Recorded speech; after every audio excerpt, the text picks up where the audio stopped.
Okay guys, how's it going? Hopefully the audio is coming through. I am actually trying out to see my usual camera setup, which I normally do filming rather than actually use my webcam here, because we are going to do the unboxing of this thing here today. This took a very long time. G'day Lawrence, how are you doing? Thanks for joining me as well. And I can see, hopefully we've got about a couple of people. Now I am got the screen to the left hand side, as far if I'm looking at towards the left, it's because I'm actually looking at the chat as well too. So that's kind of nice to see. I think we've got about 5 people, and it looks like the live stream is actually coming through well. Just buzz me if you guys can hear me fine or not, because that has always been a concern with my audio. I'm hoping we're going to keep these people running through. I'm just going to quickly grab the mouse to see if I'm dropping people or not. If you are doing fine in the chat, please buzz me in the chat just so we know. G'day Kahumi, is it? Kahumi? Sorry, it's just very far away. Actually, I might just see if I can actually bring the chat to be a little bit larger. Good old, oh, there we go. That's better. The Control++, that helps a lot. There, I'm just going to quickly just see how it's coming along. Okay, awesome. We have got people in chat. Awesome, that's good to see.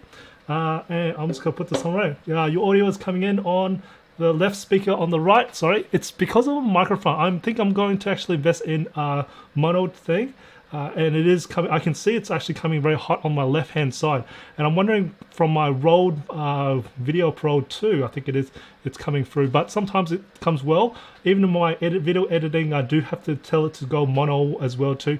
I think it's maybe something to do with Rode having a backup, having one side be hot and one side be a little bit lower. But hopefully, I'm sorry if it comes in both.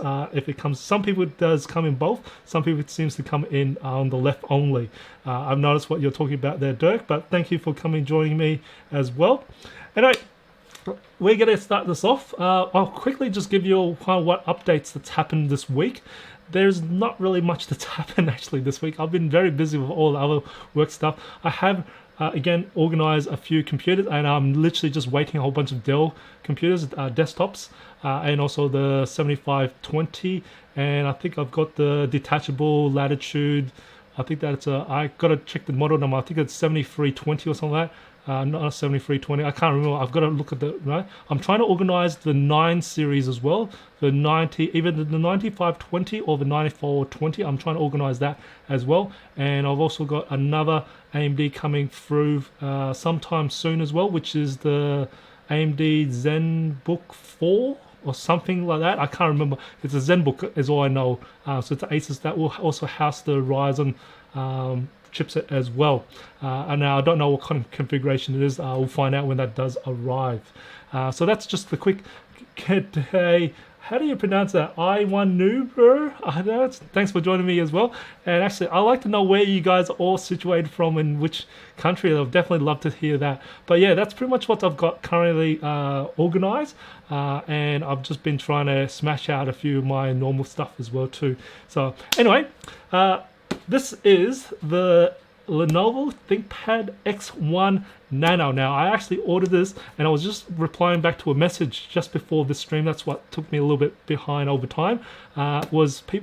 Someone I think, well, from my last video was mentioning about time frames on shipping. We did touch this on the last live stream about shipping issues, and they were just talking. They were actually just mentioning about the Dell 5550 Precision 5550, and it was expected around about a month and a half to about 2 months for the shipping of the delivery of that computer. Poland, nice. Vienna, oh, very nice. G'day, Echi. How are you doing? There are some different places of the country. What time? So, what time is it over there? Because it's 9 p.m. here where I live in Australia, in Brisbane. So Belgium, awesome, nice to see. I've got a bit of a European audience at the moment. It's kind of nice to see, and I like to see what kind of time zone that is. So I actually know when I do live stream as well too. Anyway, they were talking about 1.5 months to about 2 months for their shippings, and I was just talking to staff. I was saying, yeah, normally that would be about, for our organization, it takes them about 3 to 4 weeks to actually get even just Dells in there. But because of the whole silicon issues that we have, and that will just increase the delay, and also the COVID. Now here in Australia, we've pretty much gone back to normal as if there is no COVID. Well, I wouldn't say, we're just traveling around with no masks. We're just in big, we've got big massive events that actually have a lot of people in there, so we're kind of like as if COVID wasn't even here, but we know we're in a bubble at the moment because we're pretty much locked from the rest of the world. But I think from once we realized that, okay, the rest of the world does have issues as well, and that could cause a lot of shipping delays. So one thing we just need to do is learn patience. Unfortunately, for a lot of our computers, or actually anything really, it wasn't even just computers we were talking about, other items that you ordered online, it does take a little bit of time. So we just got to learn a little bit of patience, because even though the country we're in may not have too much COVID issues, but there are countries that do have issues who actually do the manufacturing of these things, do have some sort of shipping delays as well too. Now this is a good example one. This Lenovo, like I said, Lenovo X1 Carbon, no, the X1 Carbon, this is the X1 Nano. Now I ordered this in mid-December 2020, okay? So this is now mid of May, so that's taken 6 months for this one to arrive. So again, we just have to get patience with it as well too. And I get anyway. Poland is at 1 p.m. Wow, that's cool. I've got another Poland too as well too. That's good to know. That's kind of nice about lunchtime there. That's good to see that I'm reaching that side of it. It's not too bad. It's about lunchtime, which is fantastic. I know probably from the US side of things, that's a little bit lacking because I am going to hit their midnight area or something like that. So there, but good. Thanks you guys for joining me. Anyway, without further ado, let's do the unboxing of this computer here. I don't know if you guys know much about this X1 Nano. Now this is their new lineup for the X1 family. So traditionally with the X1s, they're pretty much top of line. Again, same with the ThinkPads, they try and make them really light and pack in a lot of performance there, but not at they're still designed for professionals, but not at where you're actually doing a lot of rendering for these professional applications, like for example CAD work and stuff like that. They do still house a lot of the GeForces, the low-end GeForce, well, not really low-end GeForces, more for the gaming side of GeForces rather than the error correction ones for the stability controls as well too. So these X1 Nano is supposedly meant to be their lightest one. Now it's meant to be sub 1 kilo. I love the X1 Carbon. The X1 Carbon has been fantastic. It's probably still is my all-time favorite laptop throughout the whole entire time, because that's about 1.1 kilos, and when you hold that, it's like, oh wow, it is amazingly light. You can have like a little textbook here, and then you find this is even lighter. Now I was just picking this up from my delivery room, and I can tell you this feels light already. Just the box itself, I know it feels light already, so I'm like pretty amazed.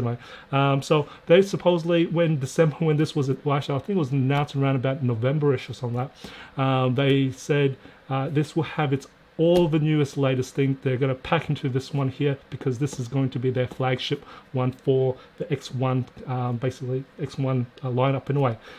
It won't have the biggest graphics, so I do know this houses the Intel 11th gen in there. This would have been my first 11th gen, but like I said, took a lot of shipping delays. Anyway, let's work out further. Let's get to unboxing it anyway. So I can't remember this. I actually didn't have a look at the specs again. I can't remember if this is a 12-inch. I think it's a 12-inch laptop here. It is clamshells. I don't think it's a 2-in-1. I'll find out when as you see, I'm not really that prepared because it took me that long to get it in. I can't remember about it anyway. So anyway, I just might as well have a quick. I actually bought the E14. That is great. That E14. I still recommend the E14 if you can get those prices, really, because it's very similar to the T series as well. And I was blown by. It's so similar to the T14 that I was like, what was the difference? I might as well go for the E series 14 anyway. It really caught up a lot as well too. Now I noticed also for HP, the same idea, the ProBook and the EliteBook. The ProBook got caught up really closely to the EliteBook. Now having chat with the HP rep, they were saying basically it was just change of a little bit of the materials. With the EliteBook, it was just having a little bit more stronger. That's about it. But yeah, and I keep getting myself sidetracked tonight. So as always, what do? I love to see what's actually in the power section anyway. So let's go for this. You guys know the drill. If you're joining me for the very first time, welcome there. All right. Ooh, that is different already. Okay, normal thing, but this is smaller. I can tell you that. That power adapter is probably about, I would probably say about a third size smaller than the usual X1 carbons and also the T series as well. So let's have a look. It's a USB-C, of course. That's what I'm expecting. Now I'm just going to roll this so I can find it. It's a 65 watt. Wow, 65 watt on this sort of size. Not bad at all. I am pretty surprised by that. So it's nice that you can just roll it up, and again, it's nice to see you've got this little I'll call it cable tie. It helps you out, so you can so I'm not going to put this in at the moment for it because I will need to go underneath my desk to actually plug this. So I've got another power to plug it in to actually get this thing started up anyway. All right, let's kind of bring this thing out. Ooh, okay, what do we got here? Documentation. We don't need that, do we? I'm just going to pop this one down in a moment. Actually, I better take this thing out. Ooh, that feels light. That feels really light. Oh wow, that is so light. That is okay. I've played with Surfaces, I've played with X1 carbons, and also another one that was really light I remember was a Fujitsu that I did video about. I think it was a 7310U series or XL. It was a 2-in-1, and that was really light, but that was very flimsy. I'm going to have that compared to this really, because that was probably the second closest thing to if it was a carbon one. I'm just going to quickly do this. Let's push this away first. Let's get all this out of the way. I'm going to chuck this on the box. Alright, let's get this thing around. Okay, I didn't do that one well, did I? Doesn't matter. Oh, there we go. Ooh, okay. Wow. Nice. So, that is nice. The carbon finish on the top is a little bit different to the usual carbon finish I see. This carbon finish, even though the texture looks the same, but actually the surface feel of it is actually a lot more smoother than the usual carbon finish that I see on the X1 carbons. But this one is a lot more smoother, and it's a lot more rounded at the top as well too. But I feel the edges have been way corner off. So that's nice to grip on, definitely, for sure. Now the back, again, same as the usual X1 carbons as well. I'm taking it, it's carbon fiber and magnesium chassis, same sort of build as X1 carbon. Yeah, you can get the X1 carbons with this carbon fiber thing, but I'm taking it maybe the 9th gen will have it, not the 8th gen, so that's a different little, so that's been upgraded. Good to see that. Now let's have a look at the ports. Now I'm pretty sure this should be very similar to like a MacBook, I think it is. We've got two Thunderbolt ports, so they're USB-Cs. Now I know the left can take in power delivery, the right one I'm taking guess would be able to do power delivery as well too, but I'll check in a way because I'll check it when on the other side here. I have the other side. The other side's just got a power button, that's about it, and an exhaust vent. That's about it. The exhaust vent is only there. So at the back, it's clean of anything. So there is no 4G or anything like that. So I'm taking guess it's going to be either this one's not configured with. I don't normally have it configured with, but it's sometimes we would usually have a blank slot for it. But I'm thinking this could be like a eSIM or something like that for the 4Gs for the countries that do use this for 4G. I'm thinking this will be eSIM in a way. So that's what it does. Oh, sorry, I forgot. There's also a headphone jack on this side as well. That's good to see they kept that one there. Thinness wise, I wouldn't say this would be crazy thin. This is about the same thinness, maybe about as the X1 carbons. It's probably very slightly slimmer, but not by much. That's what I can say, is that. Now, let's start with the one finger test. Let's see how that goes. Oh, there we go. It's kind of like the X1 carbons. It takes a little bit all the way through. Now, that is the 180 degrees, so it's not 2 in 1s. Now, for the hinge wise, it's very similar to the X1 carbons. The hinge itself is very similar. It's very same, I would say, which is metal, we call it. I wouldn't be called plastic, so that's nice to see. Now, of course, it's got the... Oh shit, I should actually bring in the other one. Hold a second, let me let me bring in, so I'm just gonna bring my laptop down. See if I can bring in my monitor arm to try and help us out. Hope you guys can see. I should have brought this up over around here anyway. So, alright, now, can you guys see that well? I'll try and bring out the light away from this. There we go, that will bring out light away. Yeah, so you're going to see it on this side anyway. Alright, let's have a look at this. So I know it's Intel Evo. So for those who don't know what Intel Evo is, it's just a standard that actually ticks a few boxes from Intel's to actually give the certification for Intel Evo. So one of them is it has to have 11th gen Intel core, which one this one does. And now this one I've got is the i7. I can't remember which one I got it configured with. I'm probably sure this is going to be configured with the top one. I think it's a 1180 G7 or something like that. So it's using the mobile processors, not the new H series, Tiger Lake H series processor. So this one here is more for power saving and also can do stuff. And again, supposedly you can do about 9 hours on these to get the certification. I am still finding that was 9 hours what they test to get those 9 hours as well too. And also you've got to have Wi-Fi 6 as well and Bluetooth 5.1 as well too for that one there. There's a few other tick boxes which are little small things away, but they're the main things that you need to tick off to then get this Evo certification as well too. Now let's have a look. Okay, so keyboard wise, this is, okay, I'm going to say it is a ThinkPad keyboard, but with a difference. I've just noticed it as well too. So I don't know, you won't be able to see this on camera unfortunately until I actually do the review for this. So the keyboard, even though it has the sort of feel as the normal usual ThinkPad keyboards, but the actual depth of each key travel has decreased a little bit, just a little decrease a little bit. And I think it's because just to make this thing a little bit more thinner, I've just noticed that, that's all. It's not as high, the key travel. I have to check on the spec sheet how the key travel is, but I suspected it actually is shallower than before.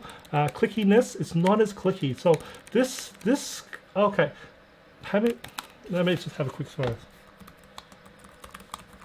Okay, the feel of this keyboard, even though it feels nice like a ThinkPad keyboard, but it's getting closer to a MacBook Air or MacBook Pro. That kind of feel, texture and pressing feel to it there. If you've ever played with a MacBook Pro, the new M1 that is, and the MacBook Air, those M1s, that's what this kind of feels like with a little bit more key travel, not by much, only a little bit more. The texture of the keys are very smooth, so it's again similar. That's sort of what I feel that. So I don't know if that makes a big difference for you. For me, I love the ThinkPad keyboard. This is a bit of a on the other direction. I don't like it.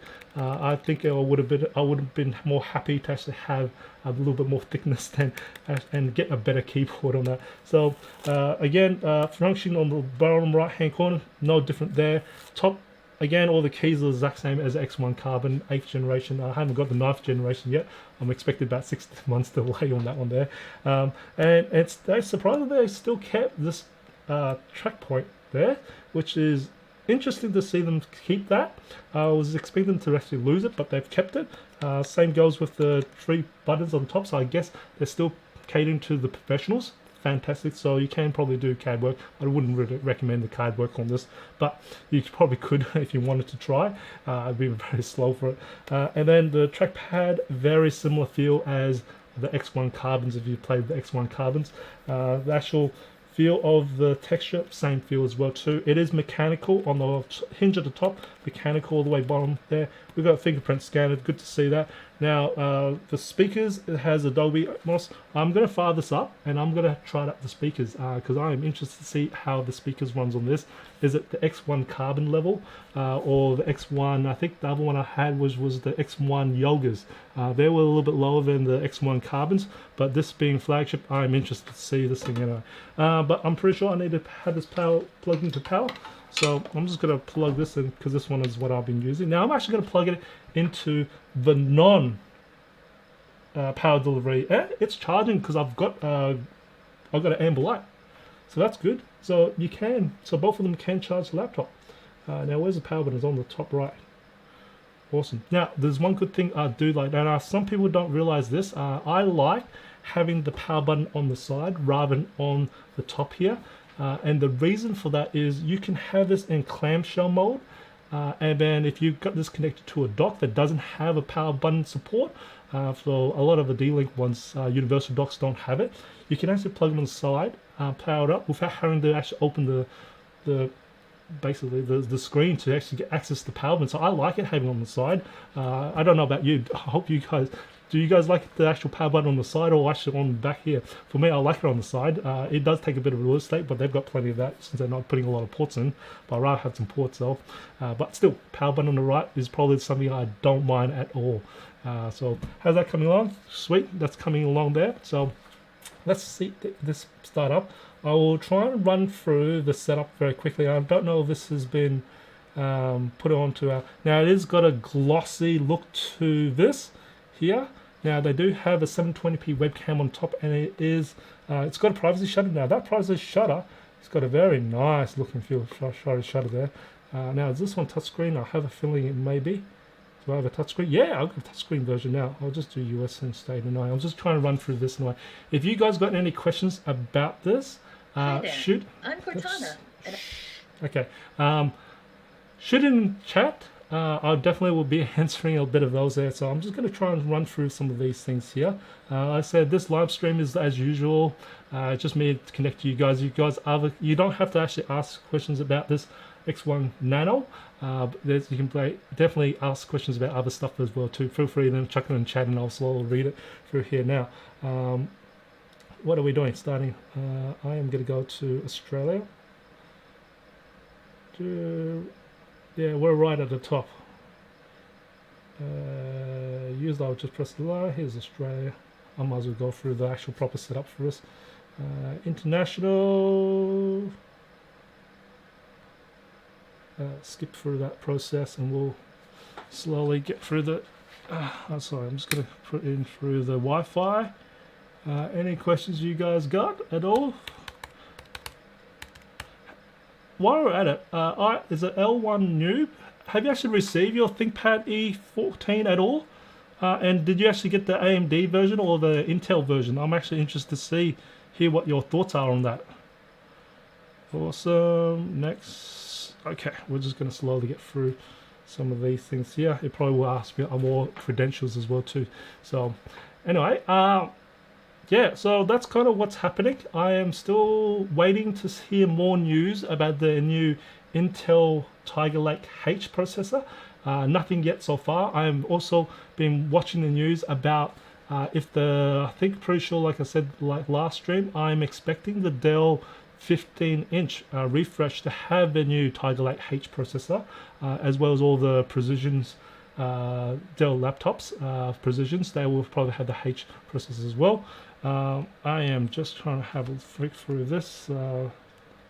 Terms and conditions. It's not like you cannot not agree, isn't it? I just wish they just skipped that altogether. Alright, they asking me accounts, so let's just do this. What are we up to? This is usually done off camera, as you'll probably notice, but I don't... Let's try and get through this. Oh. Alright, let's try and get through all that. Hopefully it gets through, give me all these things. Skip for now. It'll probably do... Oh, great pins. Oh my god. It does take a fair bit, doesn't it? Alright, hopefully that will be the last questions they'll ask me. Go through maybe one or two more anyway. So yeah.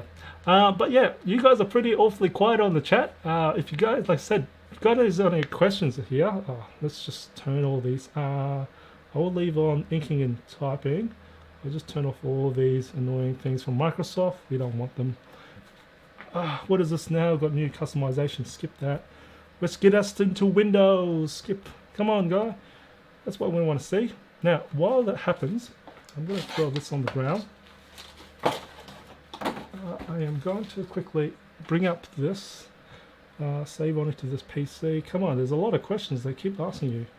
And I'm actually going to take this off power, because you only need a power just to boot it up. Now this is, I've been told, actually from you guys have been told me, it is a safety thing that Lenovo put into their computers, so it's just to stop it from accidentally turning on to actually waste power, or it's also a safety thing for the battery as well too. So you do need to actually connect it to power for Lenovo's to then power it up to actually boot it up for the very first time. So you can't run it off directly off battery, so you need to plug in. Let's do that later on. All right, now I've got some questions here. That's great. You actually got the i5 version. Still, it's a good chipset still. I don't know that. i5 11 Gen. Oh yeah, 11. That should be still very good. The i5 are very well priced, I've got to admit, and they do very well in heat. The i5. I have tested a few i5s, and I think myself, if I had to go with the Intel, the i5 is something that I would be looking more into than the i7s. The i7s are really pushing it hard, doing heat-wise.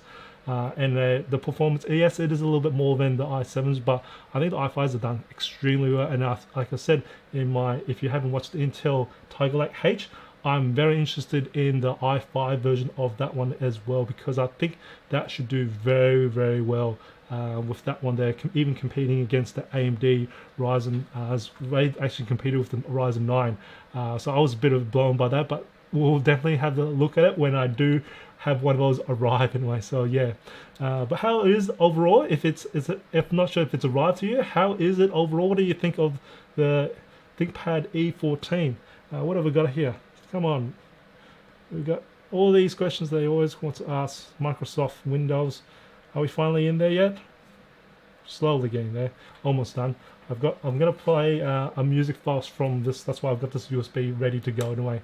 So hi, yeah, hopefully it should be pretty quick.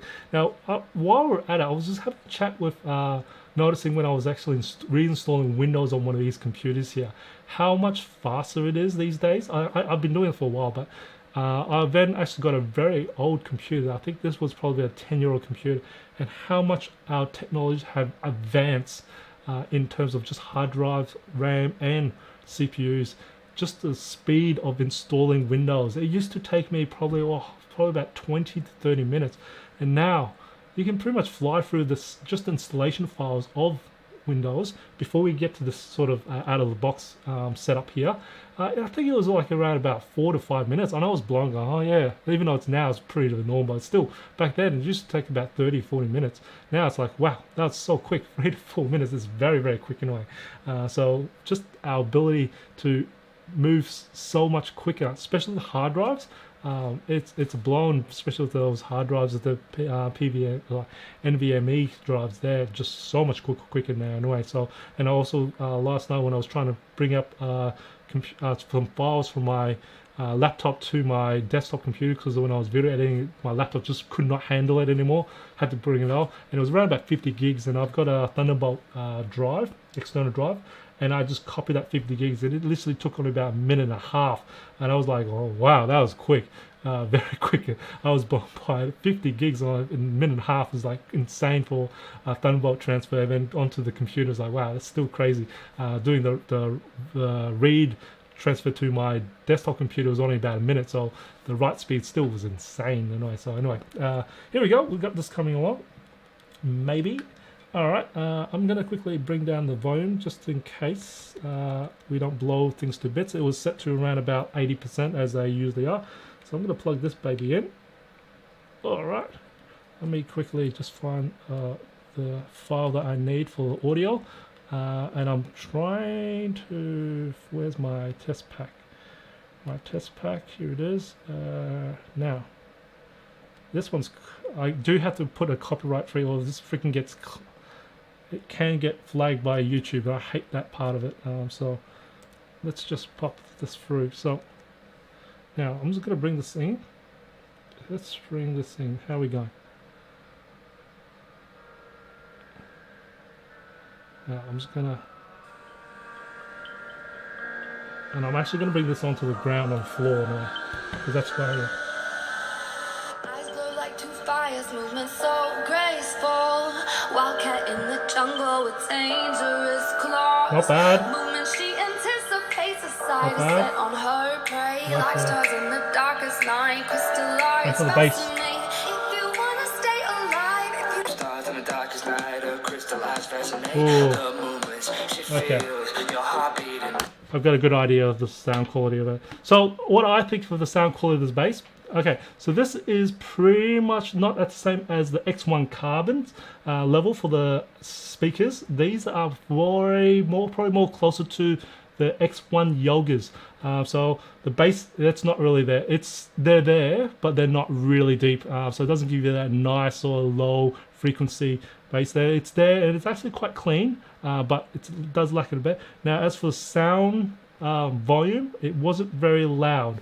While I'm at it, I do have my sound meter here. So if you guys want to know, I'm just going to quickly, let me get my ruler. This is kind of like a bit of a half test of this computer here as well too. So again, about 30 centimeters away. So I always do about 30 centimeters. So that's 30 centimeters away. I'm just going to do this up to the max. This is not the sound I normally bring it in, so I don't test it, but I'll leave that in the review video, so which is my usual one here. But Animal fear, her beauty is unreal. Just beat me out of here. If you wanna stay alive, if you don't wanna be her prey, don't stand in her way. Run away. Crystallize. okay, so at the moment, I'm not sure you can read that or not. So at the moment, it's reading about 67.6 decibels. That's not really that loud, and it's very similar to it's only a little bit louder than the last video I created, which was the Asus Flow X13. I think that was 64.5. I think that one hit around about. So this one's only a little tad louder. This one doesn't have as much bass as the other one did, but overall, for this kind of computer, not bad. I couldn't say give it the best, but not bad at all. So I've really got to give this a proper test off camera when I get loud and I actually sit down and actually listen to it for full music there, just to let you know. Actually, while we're at it, let's have a quick look at the benchmark for this. I'm just going to quickly just run Cinebench here. Oh, I got to install it first, don't I? Now, I see a few chats there, which is great to see, so I'm just going to bank them up and we'll answer them as we come through. Cinebench, I'm going to get this installing first anyway. Cinebench. There's not really much point on the other ones there. Actually, I will install... Do you guys like... Actually, what kind of benchmarks is actually useful for you guys that you find? I like Cinebench for the CPU, but overall, the overall system, I like Passmark a lot. I don't like Geekbench at all. I know some people do. I don't like Geekbench that much, but I like Cinebench for the CPU only. For the overall system, I think Passmark does it very well. As for the gaming wise, I'm not a gamer, so I don't really know. I know a few of my friends who do very well at gaming, and they do gaming benchmarks as well. But yeah, I would love to hear what your thoughts on what you guys find. I also find Spec View Pref is very good, but this computer doesn't have a graphics card, so it's not really for that. But it still can do a few of those anyway. So yeah, and I'm going to start on the questions here while this is actually installing anyway. I also have a T450. Oh, sorry, my volume is quite high. I'm going to take that off. I'm going to launch that Cinebench now, so I'll let this thing run in the background. Now I'm going to give it its power back again. Oh, where's the power gone? Because we can't have it run off and hoping the best from battery. We've got to give it a proper try. At least something there. So come on, let's detect the battery. Actually, it's gone bizarre. Let me just eject out of that. I'm going to put it through the usual battery test. Did I have anything there? Have I accidentally unplugged it? Because I pulled it so far away from its power cord. I think I have too. Give me a sec. I'm going to quickly be back there. I'm just going to plug it back into the power adapter. There we go, we're all good again. So sorry, it just got pulled back because it's stretched pretty far away anyway. Alright, at least now we're on power, and I'm going to chuck it into the best performance. Let's do, I'm going to quickly put on advanced, and we're going to start off with the multi-core first. Alright, well, we're going to put this over here. Alright, so let's have a question. So I have the T450. I like the moving case of the E4. Yeah, I've played a lot of the T400 series, and I'm gonna have to agree with you. The E14 chassis was very similar to the I think the latest one was a T14. And I was like, going, wow, this is very similar. It's only a little bit less. I can feel there is a little bit difference, but I was like, I was still blown by how well it is compared just the material itself. So there, definitely for sure. But yeah, definitely better than the older generation. It has to have. How many is that? Probably about 6 years, is it, difference of them? So we've got to do something in the 6 years and make better material out of it. Okay, is i9 on laptops worth it? I feel like the thermals kill the CPU performance, and it would you recommend the i9? Okay, now this is a very touchy subject on i9. So with the i9s, and this is where you really need to look into.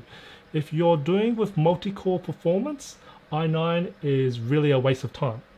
And because quite simply, they heat up so much and the rest of the computer that it will throttle really hard, and therefore you're better off getting an i7. Now I'm just going by what I generally have. Now if you're doing purely single core performance for a particular application, then the i9 will be, and it's only for short bursts that you know that you won't be sustaining for a very long time, then the i9 is worth going from the i7. Now if you're going to be doing a task that literally renders for more than probably about, I would say, more than 3 to 4 minutes, that takes more than 3 to 4 minutes at a single core for that long, then it's not going to handle. You're better off the i7. So I think the i9s have its place for particular applications. But most of the time, you're better off just saving a bit of money for an i7 in a laptop, that is. Okay, so in a desktop computer, you don't have that thermal issues. So definitely look into, and also type how large is the thermals on the computer as well too. So some computers have fantastic solutions. Getting the i7 or i9 can bring out its potential in the i9, but most of them, which I've tested a fair number of the computers that have thermals, have thermals for it, they can't handle the i9 at all. Basically, if you're looking for thin ones, don't even look at the i9. It has to be pretty thick because they need the amount of metal heat, because it's quite simple. It's a law of physics anyway. You just need metal to move out hot air. That's quite simple as that. I'm hoping that helps you out on that one there. Wind made, how do you say it?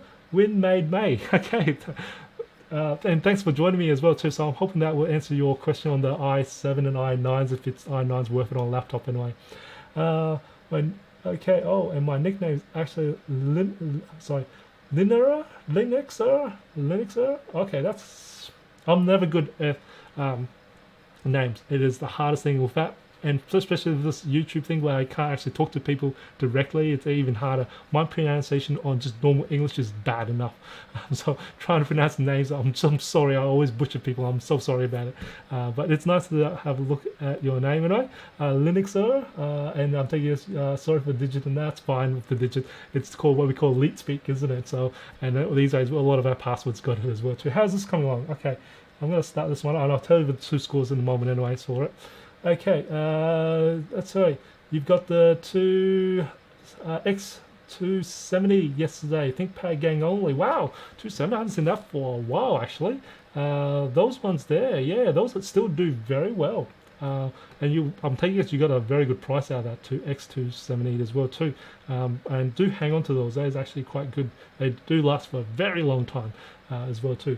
Yeah, ThinkPads, great. I love ThinkPads. If it wasn't for the shipping problems, I would get in more ThinkPads at the moment. But this year, I don't think I'm going to be doing much on Lenovo just because of a lot of the shipping issues. I'll pretty much will be trying to do what I can to get Lenovo's in for the channel. But as for like me ordering Lenovo's for the organization I work for, is just going to be hard as for shipping delays. I just got to move.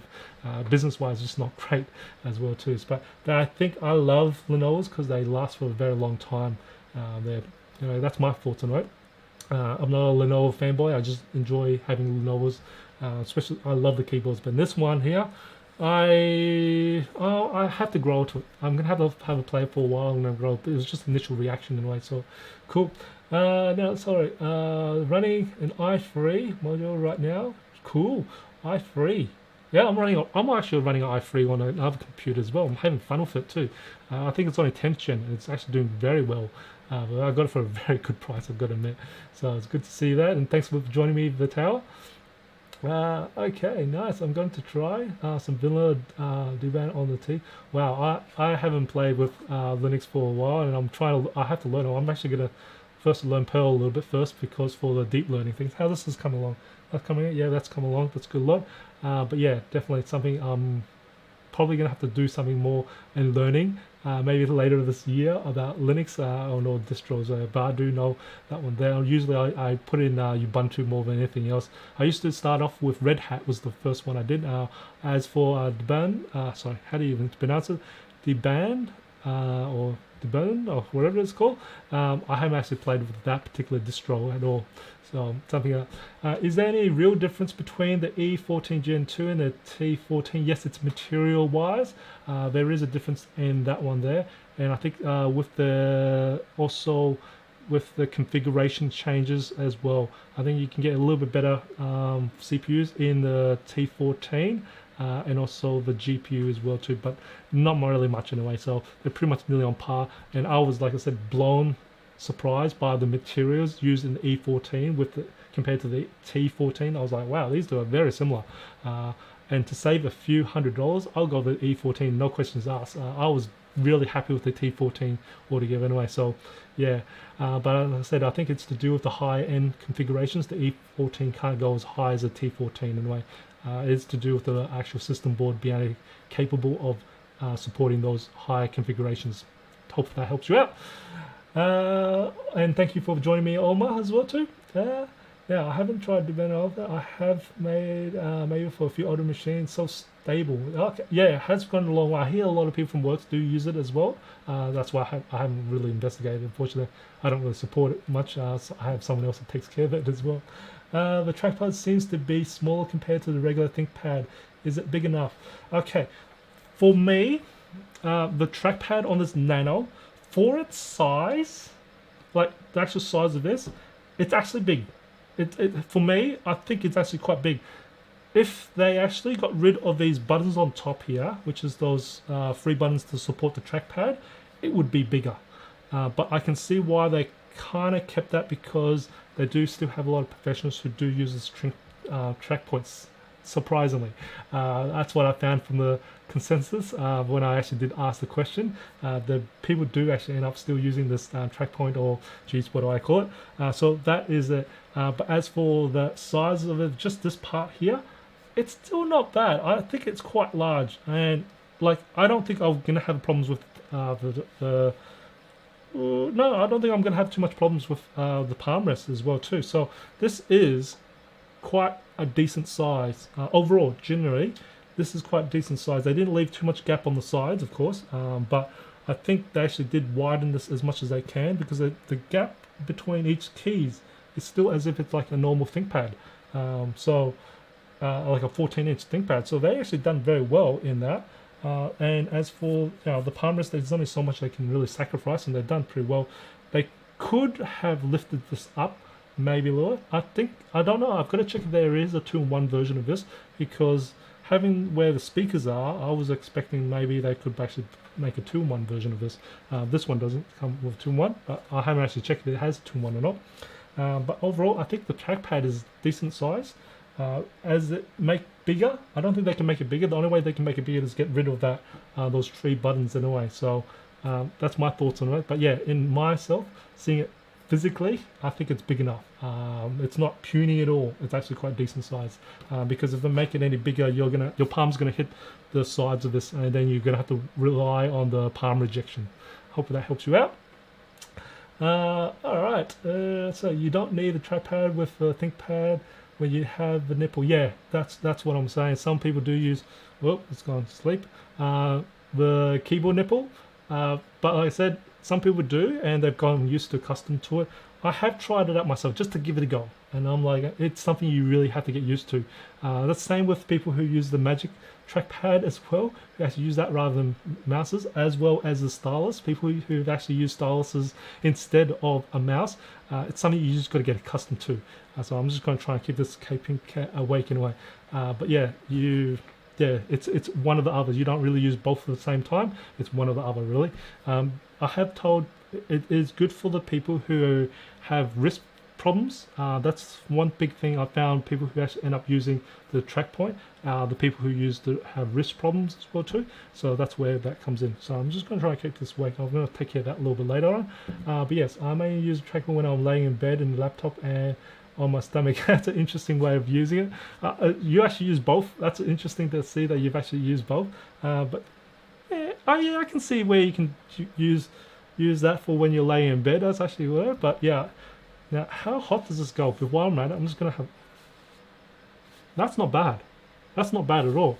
But this is running. What am I running? Single core. So single core is not going to run this computer very hard anyway. So, but that's not bad. You can actually leave this on your bed. You can leave it on your tummy while this is running anyway.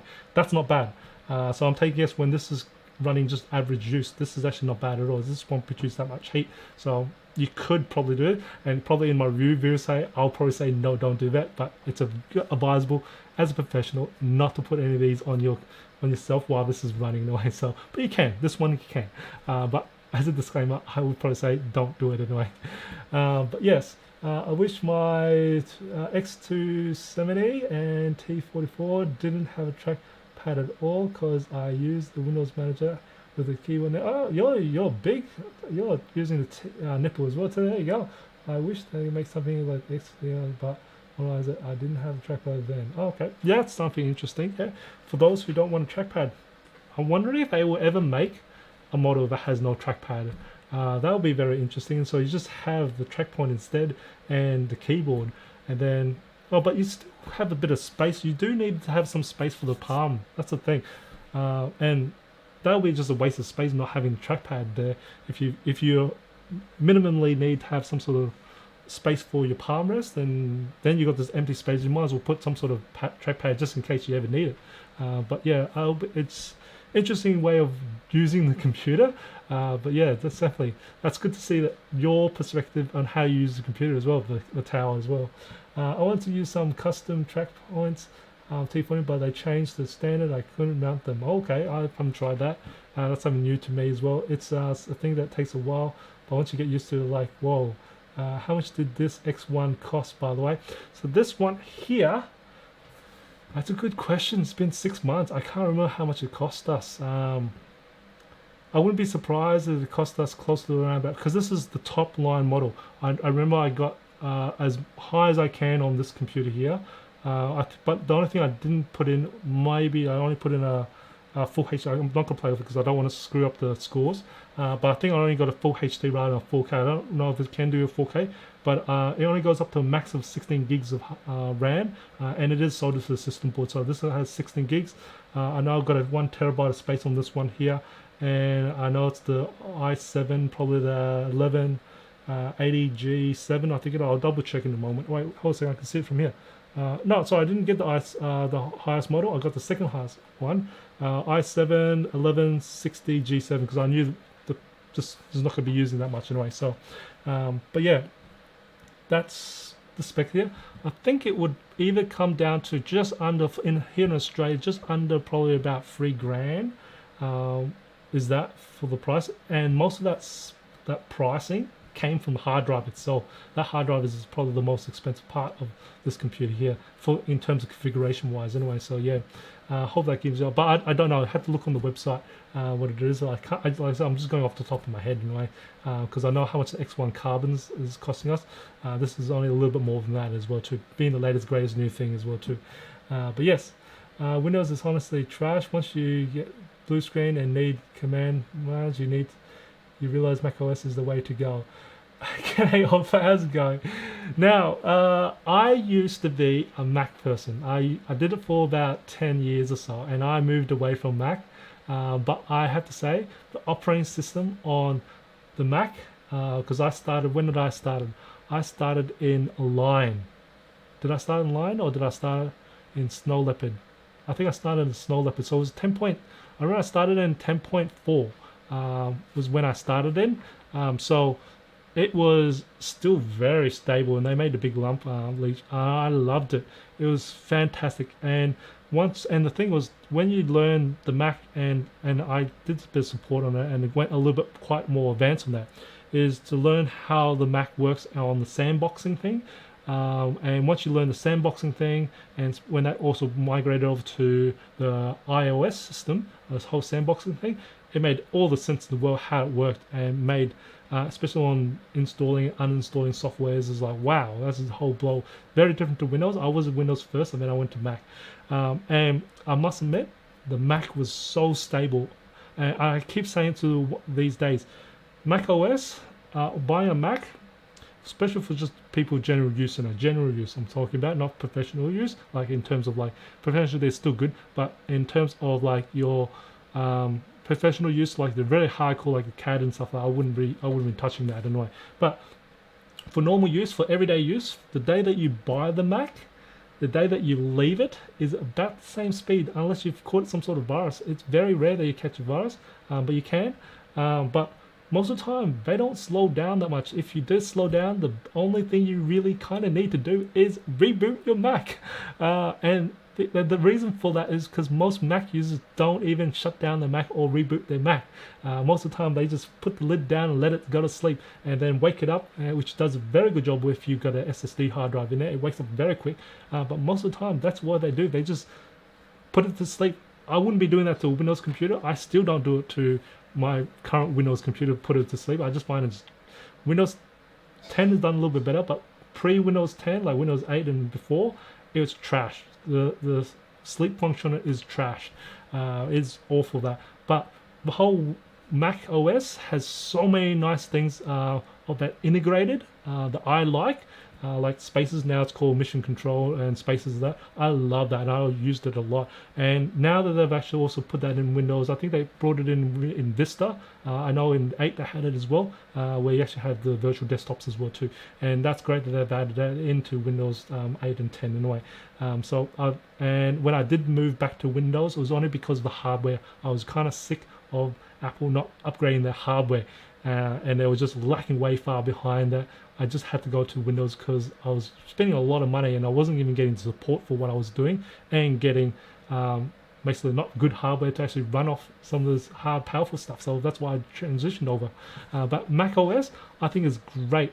If they can actually add some more of the stuff that you get from the Windows computers, like touchscreen, get rid of that garbage touch bar. That's just garbage in a way.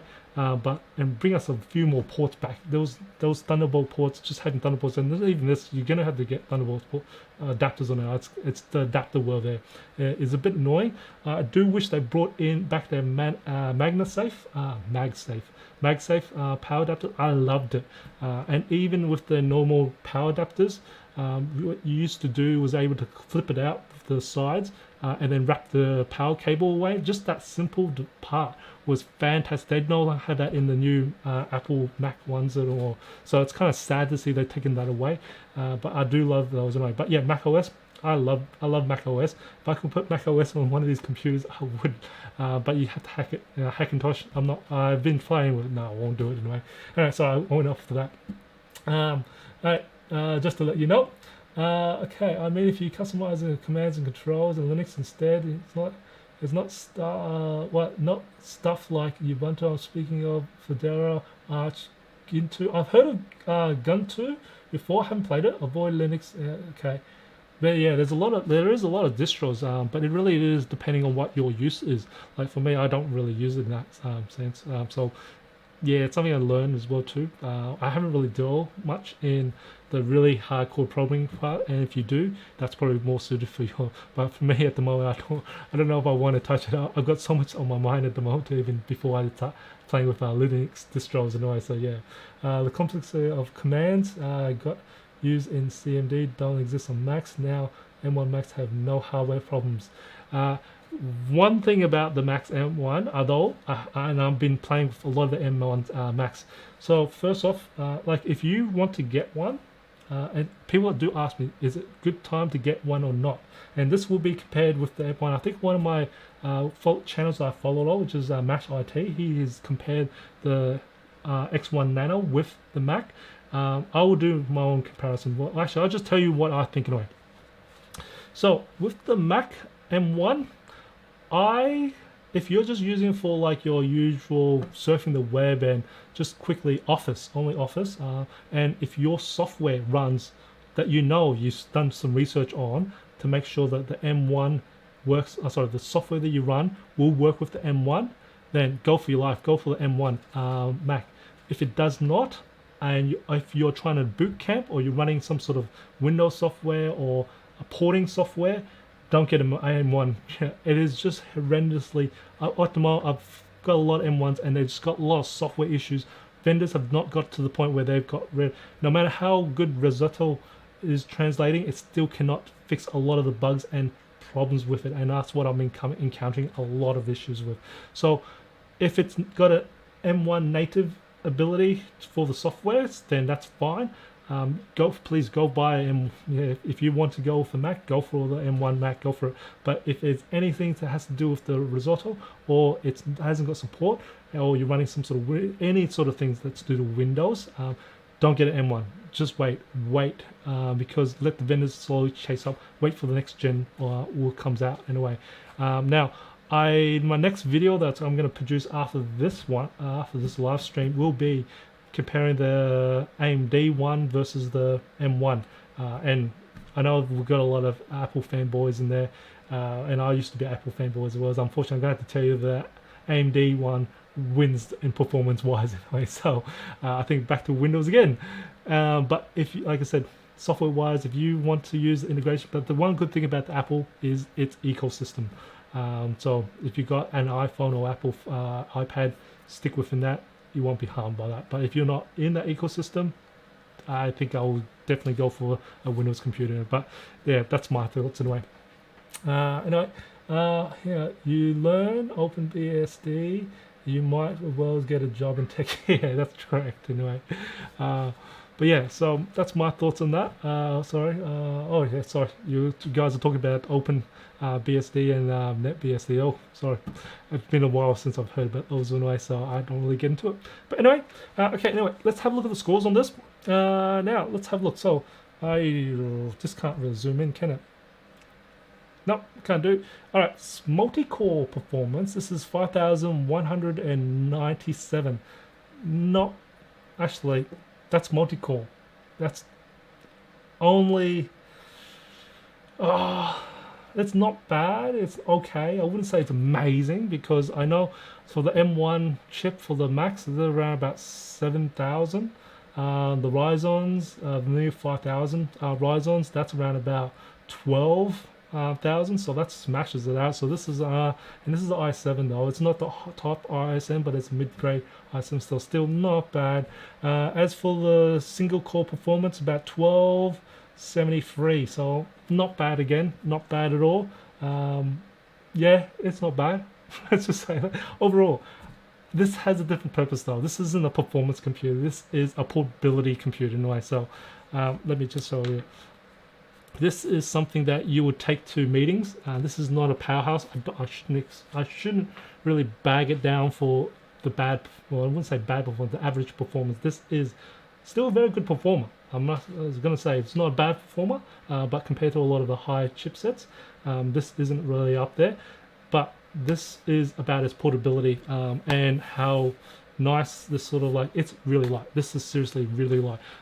This is lighter than the MacBook Pros and Mac Airs. This is lighter than that. This 1 kilo is really light, I've got to admit, and it feels really good to hold, I've got to say. And I'm actually going to quickly test the hinge here. Yeah, that doesn't open up at all. That's great. That's fantastic. So this is about going to a meeting and go wick, and then bring it up. Also, I've got to mention as well too the display here. I can't remember if this is. I think this is a 16 by 10 display, which is great. I don't think it's a 16 by 9. I think it's a 16 by 10, but I have to double check. I think it's a 16 by 10, which is actually quite. It uses quite a lot of the displays. It's not too much bezel on the top and bottom. There's not too much bezel. It's not bad at all. The display, actually, that's why I'm going to quickly check if this is a 4K one. I'm pretty sure I would have got the full HD version of this one here. Let's just have a quick check. No, it's 2K. Sorry, 2K. This is the 2K version of it. So maximum resolution is 2160 by 1350 is the maximum resolution on this one here, and again it's touchscreen as well too, so very nice. I will test its brightness later on, but overall I can tell you that brightness is not bad at all. Oh yeah, brightness is not bad at all. I'm taking this probably around with the 400 nits or something like that, so I'll have to check that with my calorimeter anyway, so I'll try that. Alright, have you guys got any more questions about this? But yeah, it looks cute. It looks like a mini carbon. It is a mini carbon. It's still part of a mini carbon series. The X1, it is part of the X1 carbons or X1 series. So this is the Nano in a way. So nice. Overall, generally I enjoy it. Doesn't produce much heat. Doesn't feel very hot after all that at all. It definitely feels really nicely built. Yeah, I'm just trying to twist this up. Yeah, it's really good. Let's have a look at the flex on this thing. Not much flex at all. I think this is actually quite decent. The build quality is really up there. Like the X1 carbons, really up there. I think this is even stronger than the X1 carbons for it. So I think Lenovo have done a fantastic job. I could not bag them out for the job they've done on the X1 Nano. They've done a fantastic. I like it. I really do like this X1 Nano. The only thing I can't deal with, but it's not I can't deal with. I'm dealing with the Dell XPS already. Is the only 2 Thunderbolt ports. I do wish at least one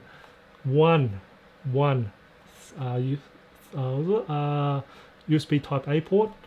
If not, at least give us HDMI port. It'd be nice to get a HDMI port if this.